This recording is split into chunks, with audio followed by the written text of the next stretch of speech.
అందరికీ నమస్కారం. ఈ వీడియోలో తెలంగాణ టెట్కు సంబంధించి 2022 తెలంగాణ టెట్కు సంబంధించి మొదటి భాగమైన సైకాలజీలో ఫస్ట్ యూనిట్ శిశు వికాసం అనే పాఠ్యాంశాన్ని చర్చించుకుంటున్నాము. గత వీడియోలలో ఈ శిశు వికాసానికి సంబంధించి మొత్తము 3 చాప్టర్స్ కంప్లీట్ అయ్యాయి. ఇప్పుడు 4వ చాప్టర్లో నిన్న జరిగిన వీడియోలో మనము పార్ట్ 1 ని కంప్లీట్ చేసుకున్నాము. 4వ చాప్టర్ పేరు వికాసంలోని అంశాలు. అంటే ఒక శిశువు అభివృద్ధి దశలో ఎన్ని విభాగాలు ఉంటాయి అనేది మొత్తము గత వీడియోలో మనం చర్చించుకున్నాము. అంటే శిశువు తల్లి గర్భం నుంచి అంటే జనన పూర్వ దశలు ఏముంటాయి, జననం తర్వాత మనం పసివాడి నుంచి ముసలివాడి వరకు ఏ దశలలో ఏ ప్రవర్తనలు తనలో ఏ మార్పులు జరుగుతాయో అనేది మనము గత వీడియోలో పార్ట్ 1లో తెలుసుకున్నాము. ఈరోజు ఈ వీడియోలో రెండవది మానసిక లేదా సంజ్ఞానాత్మక వికాసం. ఇది ఈ వికాసంలోని అంశాలనే ఈ టాపిక్ లో పార్ట్ 2 సెకండ్ పార్ట్. దీంట్లో మానసిక లేదా సంజ్ఞానాత్మక వికాసము అంటే cognitive development and mental and cognitive development అనేది ఈ వీడియోలో మనం చర్చించుకుంటున్నాం. అంటే మనకు ముఖ్యంగా తెలియజెప్పేది ఏంటంటే మనిషి ఆలోచన భాష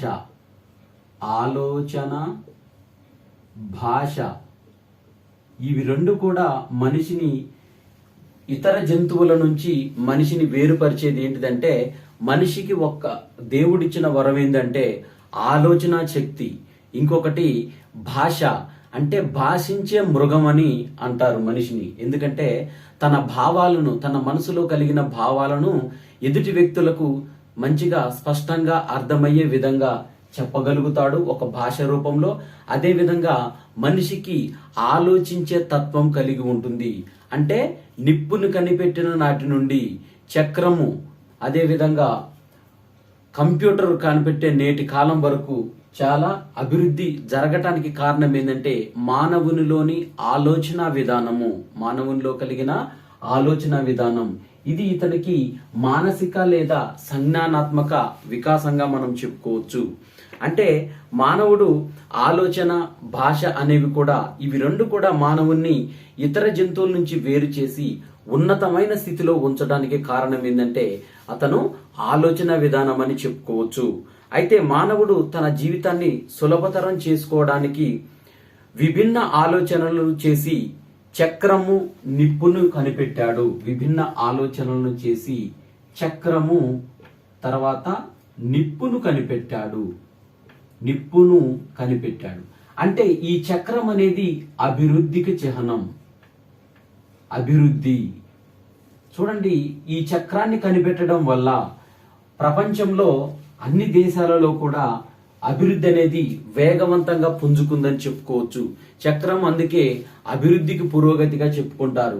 ఈ చక్రం కనిపెట్టడం వల్ల ఏమైందంటే మనకి వస్తువులు గాని మనుషులు గాని ఒక చోటు నుండి మరొక చోటకు ఇలా రవాణా చేయటము మొత్తం జరిగింది.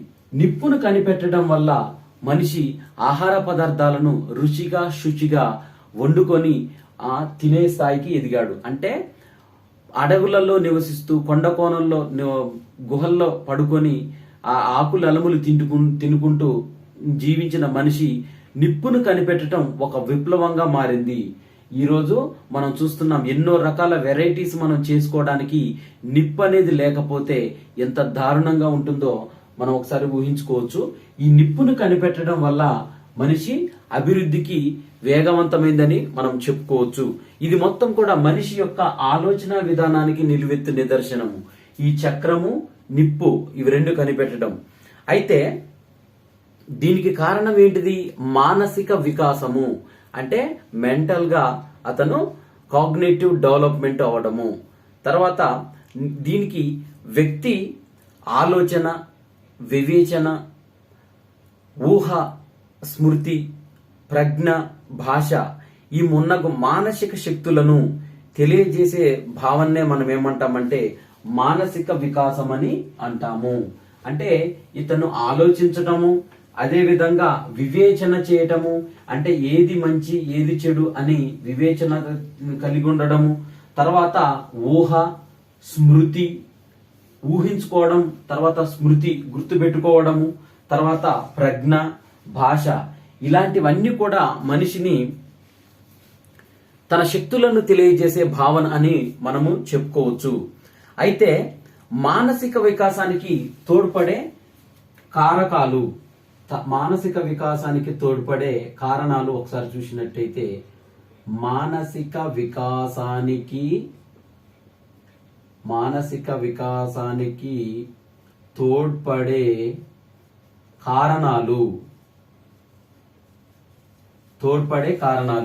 ఈ మానసిక వికాసానికి తోడ్పడే కారణాలు ఏవంటే ఫ్యాక్టర్స్ దట్ హెల్ప్ కోగ్నిటివ్ డెవలప్మెంట్.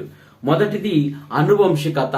అనువంశికత అంటే ఈ మానసిక వికాసానికి మొదటి మెట్టు ఏంటిదంటే అనువంశికత. అనువంశికత అంటే మనం నిన్న చెప్పుకున్నాము, అంటే తల్లిదండ్రుల నుంచి కొన్ని లక్షణాలు రావడము, తాతయ్య, నానమ్మ, అమ్మమ్మ వీరి నుంచి కొన్ని లక్షణాలు రావడము, తర్వాత ముత్తాత, ముత్తవ్వ వీళ్ళ నుంచి కొన్ని లక్షణాలు రావటం, వారికంటే ముందు తరాల వారి నుంచి కొన్ని లక్షణాలు రావడాన్ని, ఒక జీన్స్ ద్వారా రావడాన్ని ఏమంటామంటే అనువంశికతగా మనం చెప్పుకుంటాము. ఈ అనువంశికత కూడా మానసిక సంజ్ఞానాత్మక వికాసానికి తోడ్పడుతుంది. తర్వాత పరిసరాలు అంటే మనము ఏదైతే ఎన్విరాన్మెంట్ లో జీవిస్తున్నామో ఆ ఎన్విరాన్మెంట్ మనకి అనుగుణంగా ఉన్నప్పుడు ఏంటంటే వ్యక్తి యొక్క వికాసం అనేది అభివృద్ధి చెందడానికి అవకాశం ఉంది. అంటే ఒక వ్యక్తి ఏ పరిస్థితులలో ఏ వాతావరణంలో పెరుగుతాడో దానిని బట్టే అతని అభివృద్ధి అనేది ఉంటుంది. తర్వాత సాంస్కృతిక వాతావరణం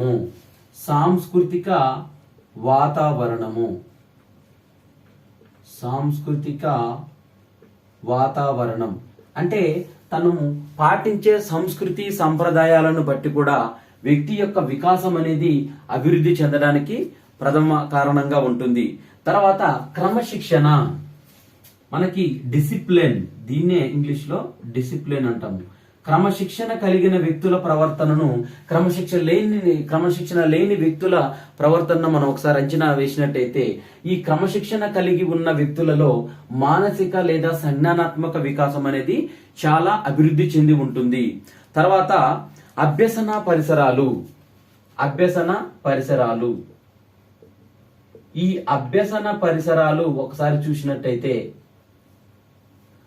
మనం ఏదైనా కొత్త విషయాన్ని నేర్చుకునేటప్పుడు ఆ విషయాన్ని నేర్చుకున్నప్పుడు మనకు ఆ విషయం నుంచి మనం ఏమేమి తెలుసుకుంటున్నామో ఆ విషయం మనకి ఏ విధంగా ఉపయోగపడుతుంది అనేది ఈ అభ్యసన పరిసరాలు మనకు తెలుపుతాయి. తర్వాత శారీరక వికాసము వ్యక్తి అభివృద్ధి చెందడానికి ఈ అనువంశికత, పరిసరాలు, సాంస్కృతిక వాతావరణం, క్రమశిక్షణ, అభ్యసన పరిసరాలతో పాటు శారీరక వికాసం అనేది కూడా చాలా తోడ్పడే కారకంగా మనము చెప్పుకోవచ్చు. ఈ తోడ్పడే కారణంగా చెప్పుకోవచ్చు.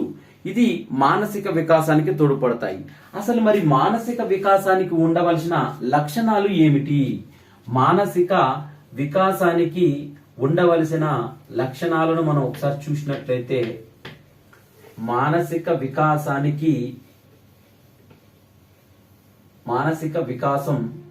లక్షణాలు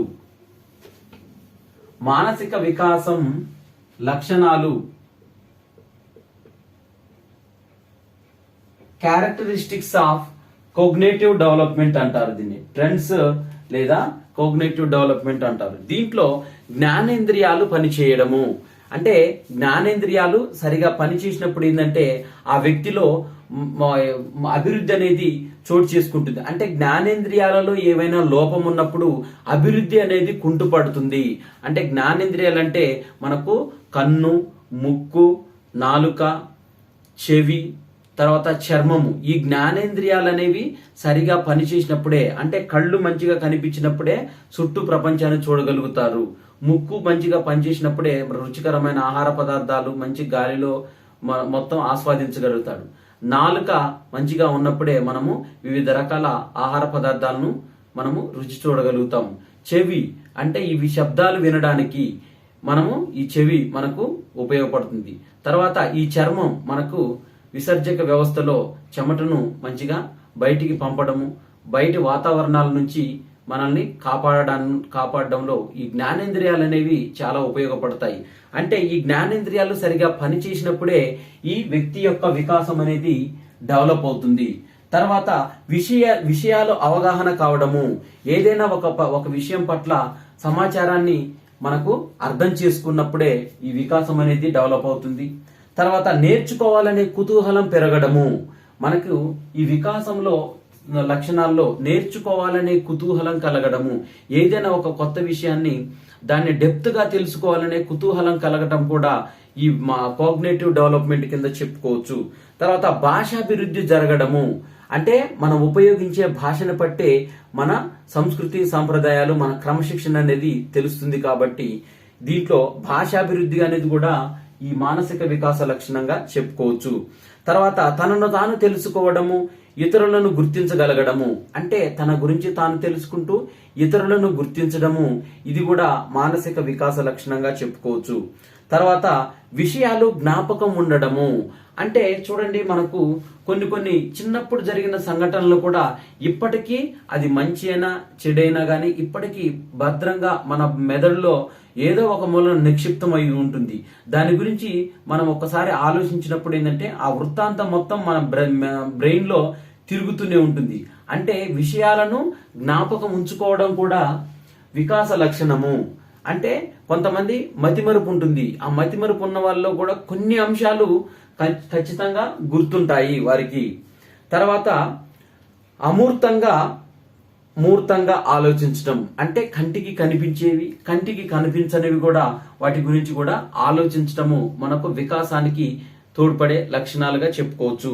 తర్వాత ఆకారము, పరిమాణము, దూరం, కాలం వంటి భావనలు ఏర్పడము, అంటే మనకు ఆకారాలు ఏ విధంగా ఉన్నాయి, దూరాలు ఏ విధంగా ఉన్నాయి, తర్వాత కాలము, వాటి పరిమాణము, ఇవన్నీ కూడా మనము తెలుసుకోవడం, వాటిలో తారతమ్యాలు గుర్తించగలగడము, ఇది వికాసంగా చెప్పుకోవచ్చు. భౌతిక ప్రపంచాన్ని గుర్తించడము, అంటే మన చుట్టూ ఉన్న ప్రపంచాన్ని గుర్తించడం కూడా మనకు ఈ వికాస లక్షణంగా మనము చెప్పుకోవచ్చు. అయితే ఈ వికాస దశలు అనేది ఏ విధంగా వివిధ దశల్లో మానసిక వికాసం అనేది ఏ దశలలో ఏ విధంగా జరుగుతుందనేది ఇప్పుడు మనము చర్చించుకుందాము. అయితే వివిధ దశలలో మానసిక వికాసము, వివిధ దశలలో మానసిక వికాసము, మానసిక వికాసం అనేది మనం చెప్పుకున్నట్టు జనన పూర్వ దశ, జననాంతర దశ, జననాంతరము బాల్య దశ, శైశవ దశ, బాల్య దశ, యవ్వన దశ, తర్వాత వృద్ధాప్య దశ, ఈ దశలన్నిటిలో ఈ మానసిక వికాసం అనేది ఏ విధంగా డెవలప్ అవుతుంది. Cognitive development in different stages, అంటే ఒక్కొక్క స్టేజ్ లో ఈ మానసిక వికాసం అనేది ఏ విధంగా ఉంటుందో చూద్దాం. First infancy. ఇన్ఫాన్సీ అంటే మనకు శైశవ దశ. ఇన్ఫాన్సీ, దీన్నే శైశవ దశగా చెప్పుకుంటాము. ఈ శైశవ దశ పుట్టినప్పటి నుంచి, అంటే 0 to 2 సంవత్సరాల వరకు, 0 నుంచి 2 సంవత్సరాలు. 0 అంటే మనము తల్లి గర్భం నుంచి జన్మించిన తర్వాత నుంచి 2 సంవత్సరాల వరకు ఉన్న ఈ దశని ఏమంటామంటే శైశవ దశ. మరి ఈ శైశవ దశలో అభివృద్ధి అనేది ఏ విధంగా ఉంటుందంటే ఒకసారి చూసినట్టయితే, శిశువు మొదట వయోజనుని మెదడులో 4వ వంతు మాత్రమే ఉంటుంది. అంటే పుట్టిన శిశువులో పెద్దవారి కంటే కూడా వీళ్ళు 1/4వ వంతు మెదడు మాత్రమే ఉంటుంది. అంటే మెదడు సంఖ్య పరిమాణం కాకుండా వారిలో ఆలోచన విధానం అనేది వారితో పోలిస్తే వాళ్ళు మొత్తం 4 భాగాలు అనుకుంటే వీళ్ళది ఒక భాగం మాత్రమే వారిలో ఉంటుంది. అంటే మెదడులో 4వ వంతు మాత్రమే ఉంటుంది. అదే విధంగా పుట్టగానే శిశువుకి ఎటువంటి జ్ఞానం ఉండదు. పుట్టగానే ఆ శిశువుకు ఎటువంటి జ్ఞానం ఉండదు. ఎంతసేపటికి గాలి పీల్చడము, ఏడవడము, చప్పరించడము, తర్వాత మృంగడము, జీర్ణం చేసుకోవడము, ఇలాంటివన్నీ లక్షణాలు ఉంటాయి.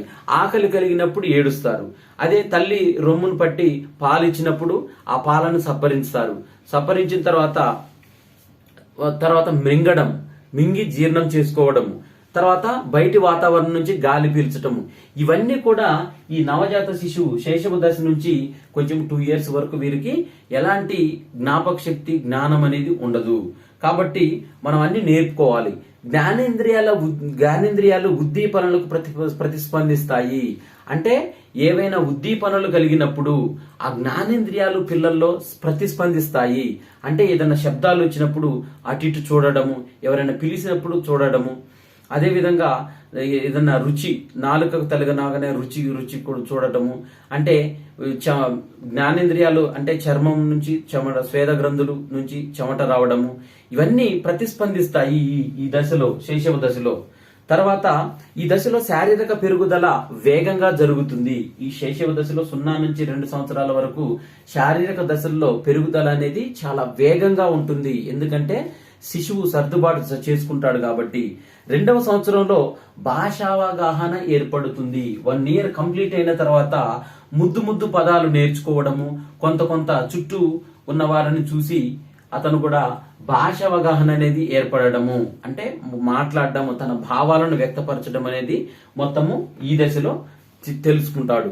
తర్వాత వినికిడి ఏర్పడుతుంది, స్పర్శ ఏర్పడుతుంది, అదేవిధంగా ఏడవడము, ముద్దు మాటలు పలకడము, ఇంగితాలను ఉపయోగించడం, భావాలను వ్యక్తీకరణ చేయటం అనేది కూడా ఈ శైశవ దశలోనే జరుగుతుంది. అంటే ఏడవటము, తన భావాలను వ్యక్తం చేయటము, అదేవిధంగా ముద్దు పలుకులు మాట్లాడటము, అదేవిధంగా ఇంకా ఇంగితాలు కలిగి ఉంటాం. అంటే ఏది మంచి ఏది చెడు అనేది తెలుసుకునే దశ స్టార్ట్ అవుతుంది దీంట్లో. తర్వాత శైశవ దశ తర్వాత బాల్య దశ, చైల్డ్హుడ్.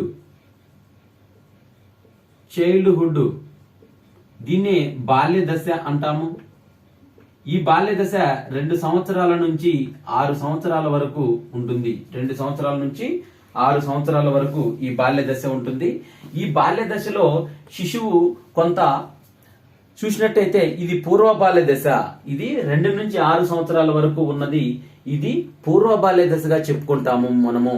ఈ పూర్వ బాల్య దశలో ఇదేమిటి, ఎలా, ఎందుకు అనేది ప్రశ్నలు వేస్తూ పరిసరాల పట్ల కుతూహలాన్ని చూపుతాడు. ప్రతిదీ తెలుసుకోవాలనే తపన కలుగుతుంది ఈ పూర్వబాల్య దశలో.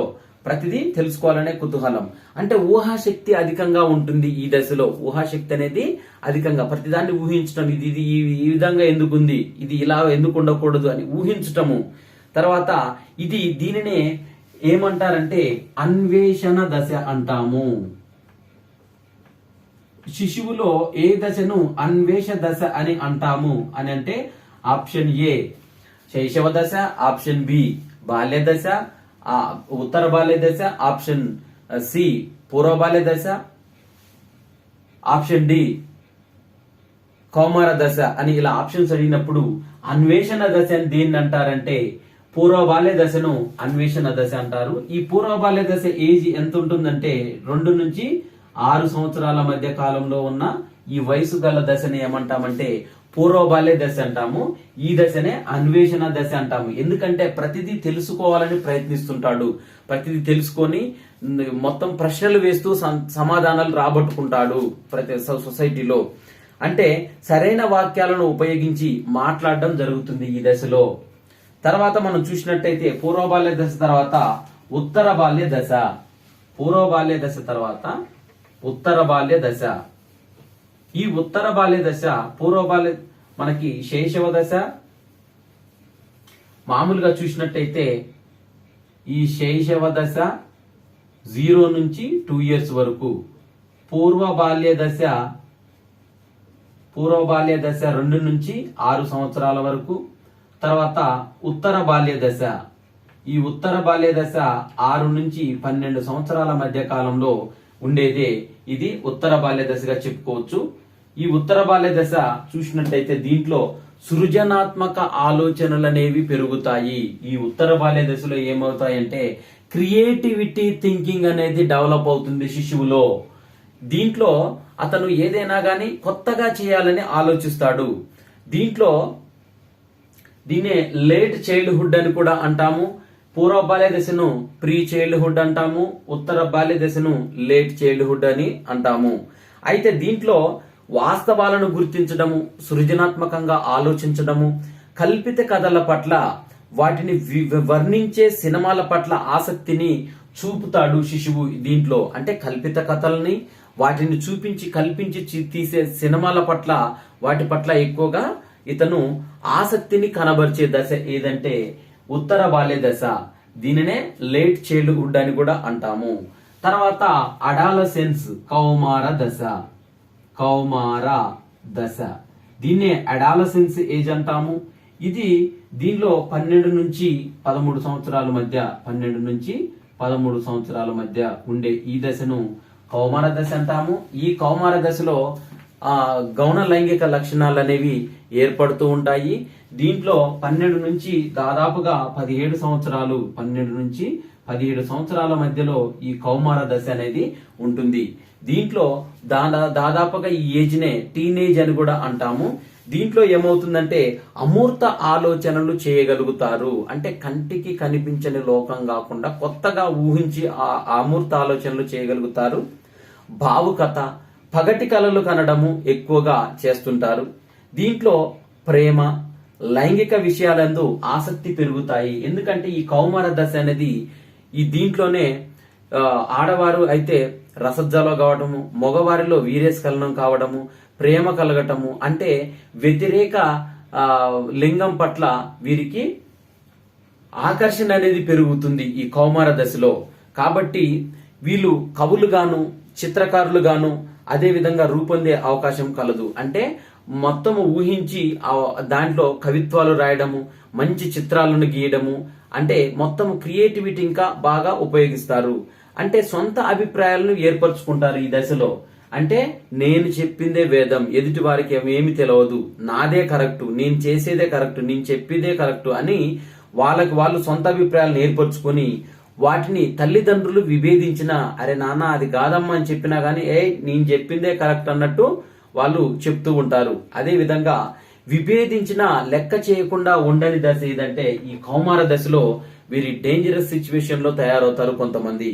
తర్వాత వయోజన దశ. తర్వాత ఏమవుతుందంటే వయోజన దశ. ఈ వయోజన దశ దాదాపుగా 18 నుంచి 22 సంవత్సరాల వరకు 20 నుంచి 22 సంవత్సరాల వరకు ఉండే ఈ దశను ఏమంటామంటే వయోజన దశ అంటాము. ఈ దశలో మానసిక వికాసము స్థిరంగా ఉంటుంది. ఈ దశలో మానసిక వికాసం అనేది స్థిరంగా ఉంటుంది. అదే విధంగా సామర్థ్యాలన్నిటిలోని పరిపూర్ణత కనబడుతుంది. సామర్థ్యాలు అతనికి ఏవైతే సామర్థ్యాలు ఉన్నాయో ఈ సామర్థ్యాలన్నింటి పట్ల మొత్తము మంచిగా పరిపూర్ణత కనబడుతుంది. తర్వాత ఈ వయోజన దశ తర్వాత యుక్త వయస్సు. యుక్త వయస్సు, ఈ యుక్త వయస్సులో దాదాపుగా అభివృద్ధి అనేది చాలా బాగా ఉంటుంది. ఇది 20 నుంచి 40 సంవత్సరాల వరకు 40 నుంచి 40 సంవత్సరాల వరకు యుక్త వయసు ఉంటుంది. తర్వాత మధ్య దశ, మధ్య వయస్కులు మిడిల్ ఏజ్ 40 నుంచి 60 సంవత్సరాల వరకు మధ్య వయస్కులుగా ఉంటారు. దీంట్లో వీరికి పొందిన అనుభవాన్ని ఇతరులకు బోధిస్తూ ఉంటారు. వృద్ధాప్య దశ 60 సంవత్సరాల ప్లస్ నుంచి మరణించే వరకు వృద్ధాప్య దశ ఉంటుంది. వీటిలో కూడా వికాసం అనేది చాలా మందగిస్తుంది. 60 సంవత్సరాలు దాటిన తర్వాత వారిలో బుద్ధి, తర్వాత ఇవన్నీ జ్ఞాపక శక్తి, రోగనిరోధక శక్తి ఇవన్నీ తగ్గిపోతూ లాస్ట్ కు నిస్సహాయతకు లోనవుతారు. ఈ ఏజ్ లో దాదాపు మనకి మంచి షార్ప్ ఏజ్ అంటే 20 to 40 యుక్త వయసు. ఈ యుక్త వయసులో ఏదైనా చేయగలుగుతాము, ఏదైనా సాధించాలనే తపనలు కలిగి ఉంటాయి. తర్వాత ఈ 40 నుంచి 60 వరకు మధ్య మిడిల్ ఏజ్. ఈ మిడిల్ ఏజ్ లో స్థిరత్వాన్ని సంపాదించుకోవడానికి, తర్వాత ఏవైనా ఇంకా చేయాల్సిన పనులు ఏమైనా ఉంటే మిగిలింటే వాటిని చేసుకుందాం అని చూస్తుంటారు.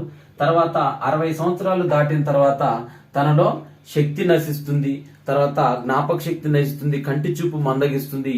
ఇవన్నీ కూడా ఈ 60+ 60+ దాటిన వారు ఎప్పుడైనా ఏ క్షణమైనా మరణించే అవకాశం ఉంటుంది. కాబట్టి వీరిలో ఇవనేవి మానసిక లేదా సంజ్ఞానాత్మక వికాసం అనేది వివిధ దశలలో ఈ విధంగా ఏర్పడుతుంది.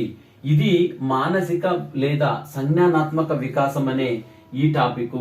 తర్వాత వీడియోలో మనము ఉద్వేగ వికాసం అనేది ఏ విధంగా ఉండదు తర్వాత వీడియోలో చర్చించుకుందాము. ఇది రెండో పార్ట్. మూడో పార్ట్ లో ఉద్వేగ వికాసము, ఎమోషనల్ డెవలప్మెంట్ అనేది ఏ విధంగా ఉందో చూసుకుందాము. ఈ వీడియో మీకు నచ్చినట్టయితే లైక్ చేయండి, మీ ఫ్రెండ్స్ కు షేర్ చేయండి. నా ఛానల్ ని సబ్స్క్రైబ్ చేసుకోవడం ద్వారా నేను చేసే వీడియోస్ అన్ని కూడా మీకు నోటిఫికేషన్ రూపంలో వస్తాయి. Thank you everyone.